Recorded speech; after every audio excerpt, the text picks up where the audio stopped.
Саламатсыздар, құрметті тыңдаушылар. Біз қазір Абдувалиев клиникасы, это Алтын Орда, это профессор Абдувалиев. Бүгін біздің темамыз запор.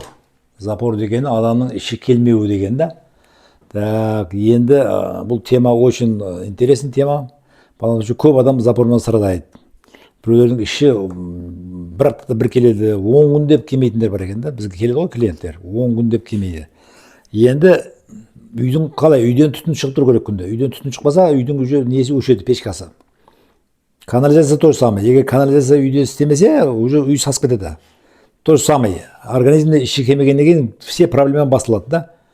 Так, жировой гепатоз, гипертонический болезнь кетті, ар жағы кожный болезньдер барлық басыла береді.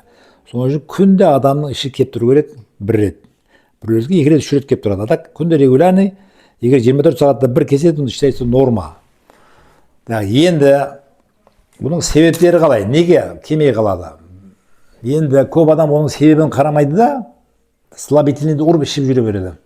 Әсіресе дуфаляк көп ішеді, дуфаляк ішеді. Ана күн бір ата кепті, әр 10 күнде бір дуфаляк ішем болмаса ішім келмейді дейді ғой. Вообще іші келмейді екен да. Енді давлениясы бар, сахары бар, так, жировой гепатозы бар, қараңыз. Бұның барлығы іші келмегеннен болады.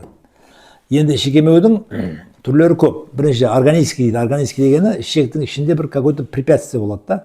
Полип болуы мүмкін, өспе болуы мүмкін, ішектің қысқарып қалған жері болуы мүмкін. Это органический считается. Екіншісі функциональный. Функциональный дегені ішектің өзі жақсы істемейді.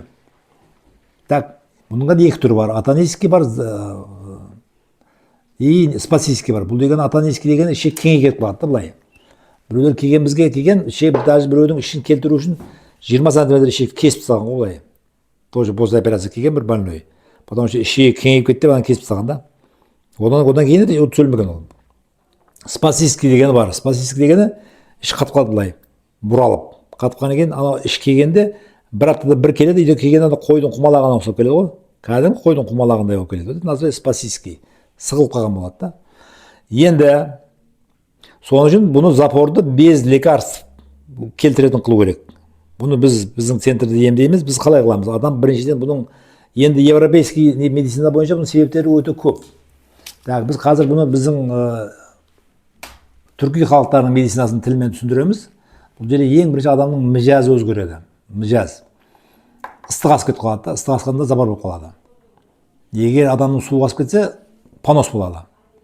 Так, соның үшін ыстық асып кеткен кезде обязательно запор болады. Соның үшін ең бірінші ойнайтын рол бұл жерде диета.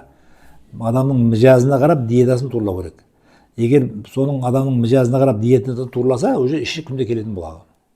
Так, соның үшін мижаздың өте ролы үлкен бұл жерде. Так, екінші мәселе, образ жизнь кіреді. Салауатты тұрмыс салты. Біреулер бар, бір күнде келеді бізге, бір 500 метр жүретін ғой енді. Әне күн біреу кепті, бір көйді пост занимайды да. Бір күнде 1 километрден артық жүрмейді екен да, іші бір аптада бір мәрте келеді екен. Бізге келген ол ішімен келген жоқ ол. Ол давлениемен келді.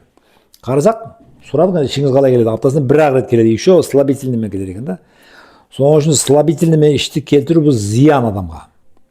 Енді іштің күнде кемеуі тоже зиян. Көп басқа ауруларға алып келеді. Соның үшін адам ішті келтіру керек. Енді біздің центрде оны обязательно диагностика қыламыз. Бірінші диагностикадан оның мижазын анықтаймыз. Мижазын анықтағаннан кейін оның бірінші біз малхамадан ішін жуамыз полный. Кімде запор болса, обязательно жировой гепатоз болады ода.